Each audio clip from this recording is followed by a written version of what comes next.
Vira mesa a estratégia do contra-ataque. Fazer o primeiro movimento, iniciando o ataque, com frequência o colocará em desvantagem.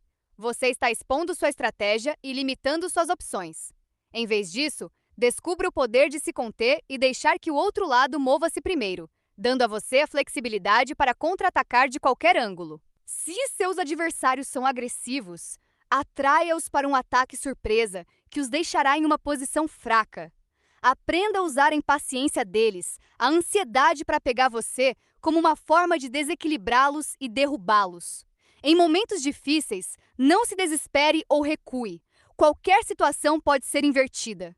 Se você aprender a se conter, esperando o momento certo para lançar um inesperado contra-ataque, fragilidade pode se tornar força. 140 Estratégia 9 Agressão disfarçada em setembro de 1805, Napoleão Bonaparte enfrentou a maior crise em sua carreira até então.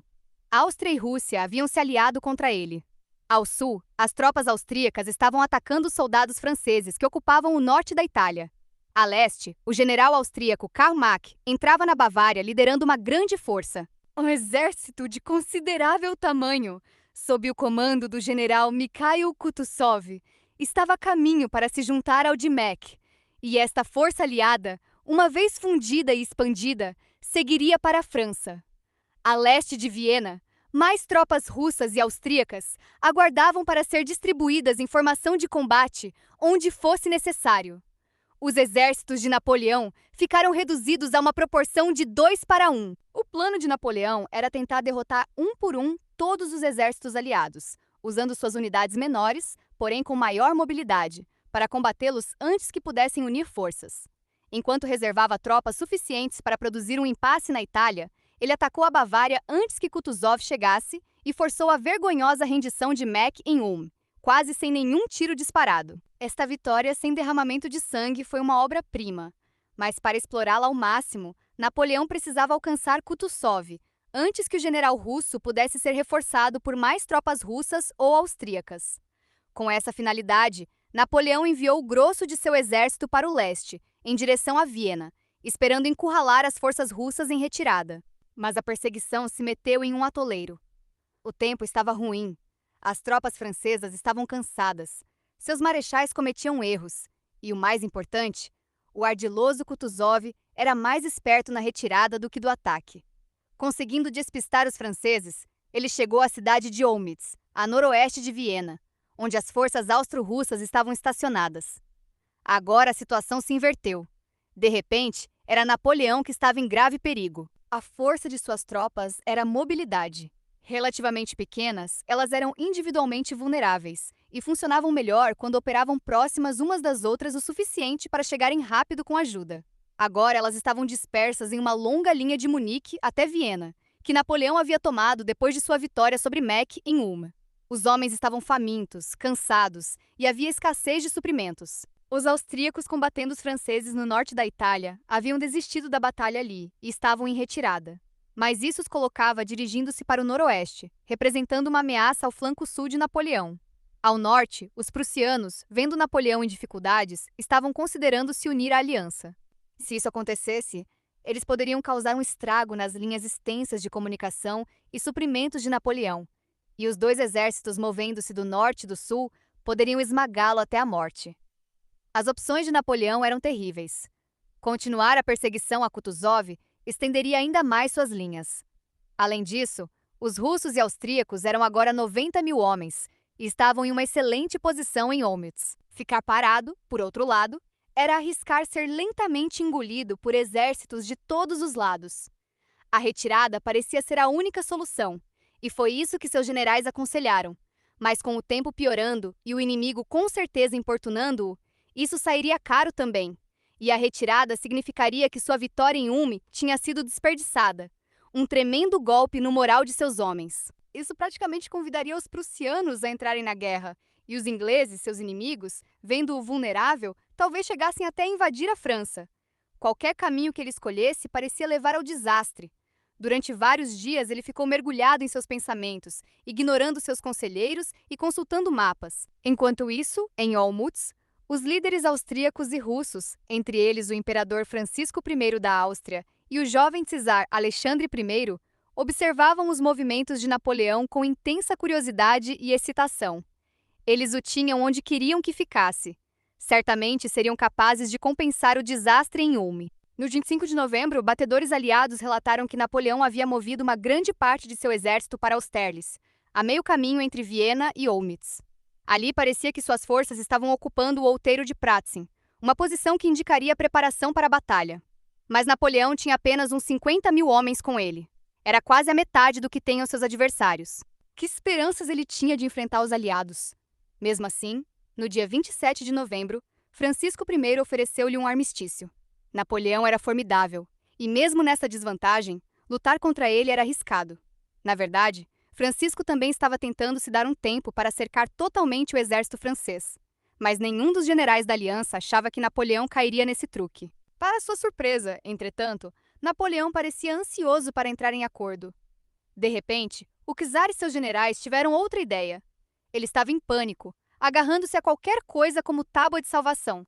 Essa suspeita pareceu se confirmar quase de imediato, quando, em 29 de novembro, Napoleão abandonou o outeiro de Pratzen quase tão rápido quanto o havia tomado, assumindo uma posição a oeste e repetidamente reposicionando sua cavalaria. Ele parecia totalmente confuso. No dia seguinte, solicitou um encontro com o próprio czar, mas o czar mandou um emissário, que voltou com a notícia de que Napoleão não conseguira disfarçar seu medo e sua dúvida. Ele parecia nervoso, emotivo, até tresloucado. As condições do emissário para o armistício tinham sido duras, e embora Napoleão não concordasse com elas, havia escutado sem dizer nada, parecendo humilhado, intimidado até. Isto foi música para os ouvidos do jovem czar, que estava impaciente por seu primeiro encontro com Napoleão. Estava cansado de esperar. Ao abandonar o outeiro de Pratzen, Napoleão parecia ter se colocado em uma posição vulnerável. Suas linhas ao sul estavam fracas, e sua rota de retirada, a sudoeste em direção a Viena, estava exposta. Um exército aliado poderia tomar o outeiro de Pratzen, girar ao sul para abrir caminho por esse ponto fraco nas linhas dele e interceptar sua retirada, depois voltar-se de novo para o norte, a fim de cercar seu exército e destruí-lo. Por que esperar? Jamais haveria outra chance melhor. O czar Alexandre e seus generais mais jovens prevaleceram sobre o hesitante imperador austríaco e lançaram o ataque. Ela começou cedo, na manhã do dia 2 de dezembro. Enquanto duas divisões menores enfrentavam os franceses pelo norte, impedindo-os de sair do lugar, uma sucessão de soldados russos e austríacos movia-se em direção ao outeiro de Pratzen.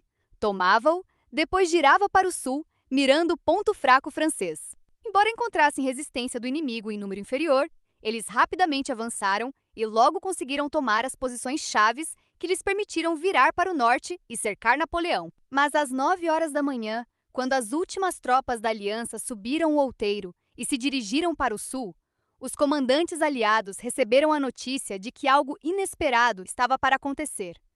Uma grande força francesa, invisível para eles do outro lado do outeiro de Pratzen, estava de repente seguindo para o leste, direto para a cidade de Pratzen propriamente dita, e o centro das linhas aliadas. Kutuzov viu o perigo. Os aliados tinham avançado tantos homens pela brecha nas linhas francesas que deixaram seu próprio centro exposto. Ele tentou chamar de volta as últimas tropas que seguiam para o sul, mas já era tarde. Às 11 horas da manhã, os franceses haviam retomado o outeiro. Pior, as tropas francesas tinham aparecido do sudoeste para reforçar a posição ao sul e impedir os aliados de cercarem os franceses. Tudo tinha virado ao contrário. Atravessando a cidade de Pratzen, os franceses agora estavam passando pelo centro aliado e rapidamente movendo-se para interceptar a retirada das tropas aliadas ao sul. Cada parte do exército aliado, norte, centro e sul, estava agora efetivamente isolada das outras. Os russos, no extremo sul, tentavam recuar mais para o sul. Porém, milhares deles perderam suas vidas nos lagos e pântanos congelados no meio do caminho. Às 5 horas da tarde, a rota estava completa e fez-se uma trégua.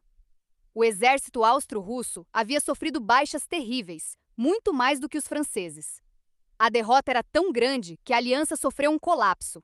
A campanha estava terminada. De algum modo, Napoleão havia extraído vitória da derrota. Austerlitz foi o grande triunfo de sua carreira. Interpretação. Na crise que levou à Batalha de Austerlitz, os conselheiros e marechais de Napoleão tinham pensado apenas em retirada. Às vezes é melhor, eles acreditavam, aceitar um revés de boa vontade e ficar na defensiva. Do outro lado estavam o czar e os aliados, que tinham Napoleão como fraco. Esperassem para cercá-lo ou o atacassem logo, eles estavam na ofensiva.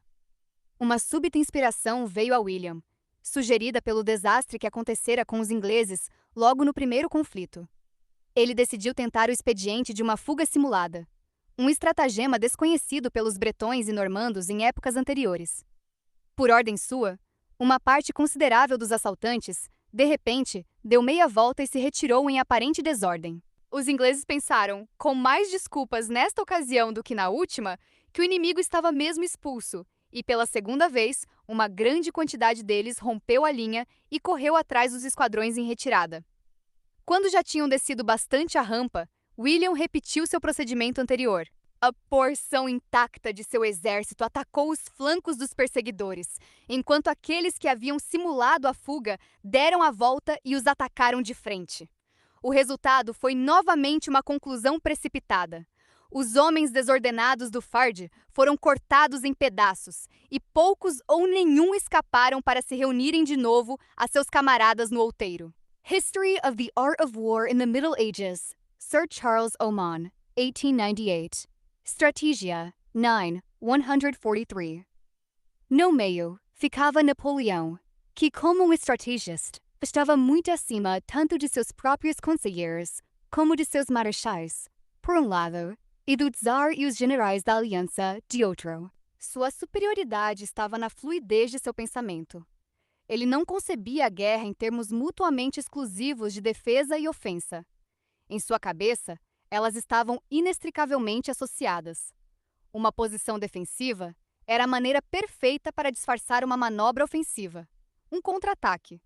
Uma manobra ofensiva muitas vezes era a melhor maneira de defender uma posição fraca. O que Napoleão orquestrou em Austerlitz não foi retirada nem ataque, mas algo muito mais sutil e criativo. Ele fundiu defesa e ofensiva para armar a armadilha perfeita. Primeiro, tendo tomado Viena, Napoleão avançou para Austerlitz, aparentemente tomando a ofensiva. Isso surpreendeu austríacos e russos, mesmo que eles ainda estivessem em número superior a ele. Em seguida, ele recuou e adotou a posição defensiva. Depois ele pareceu oscilar entre ofensiva e defensiva, dando toda a aparência de confusão. Em seu encontro com o emissário do czar, ele parecia confuso, tanto pessoal como estrategicamente. Era tudo teatro, encenado por Napoleão para se fazer de fraco e vulnerável, convidando ao ataque. Estas manobras iludiram os aliados, fazendo-os esquecer a prudência, atacar Napoleão com total abandono, e com isso ficando expostos. A posição defensiva deles em Olmütz era tão forte e dominante que só seu abandono a arruinaria, e foi isso exatamente que Napoleão os induziu a fazer. Em seguida, em vez de se defender do ataque precipitado, de repente passou ele mesmo para a ofensiva, o contra-ataque. Assim, ele alterou a dinâmica da batalha, não só física, como psicologicamente. Quando um exército no ataque tem de ficar na defensiva de repente, seu ânimo esmorece. E realmente as tropas da aliança entraram em pânico, recuando até os lagos congelados que Napoleão pretendera o tempo todo que fossem o cemitério deles. A maioria de nós sabe jogar apenas na ofensiva ou na defensiva. Entramos no modo de ataque, partindo para cima de nossos alvos em um impulso desesperado de conseguir o que queremos. Ou tentamos furiosamente evitar o conflito e, se ele nos é imposto, afastar nossos inimigos da melhor forma possível. Nenhuma das duas abordagens funciona quando se exclui a outra. Tornando a ofensiva nossa regra, criamos inimigos e arriscamos agir precipitadamente e perder o controle de nosso próprio comportamento. Mas ficar sempre na defensiva nos deixa encurralados, torna-se um mau hábito. Em qualquer um dos casos, somos previsíveis. Em vez disso, considere a terceira opção, o estilo de Napoleão. Às vezes você parece estar vulnerável e na defensiva, fazendo seus adversários desconsiderá-lo como uma ameaça, fazendo-os baixarem a guarda. No momento certo, e quando perceber uma brecha, você passa para o ataque. Sua agressão deve ser controlada e sua fragilidade, uma manobra para disfarçar suas intenções. Em um momento perigoso, quando aqueles à sua volta veem apenas a ruína e a necessidade de recuar, é aí que você fareja uma oportunidade, Fingindo-se de fraco, você pode seduzir seus inimigos agressivos a atacá-lo a pleno vapor. Em seguida, pegue-os de surpresa, passando para a ofensiva, quando eles menos esperam. Misturando ofensiva com defesa deste modo fluido, você ficará um passo à frente de seus adversários inflexíveis. Os melhores golpes são aqueles que eles não veem se aproximar. Por mais desesperadoras que sejam a situação e as circunstâncias, não se desespere. Quando houver o que temer, não tema. Quando cercado de perigos, não tema nenhum deles. Quando sem recursos, confie na engenhosidade. Quando surpreendido, pegue o próprio inimigo de surpresa. Sun Tzu, A Arte da Guerra. Jiu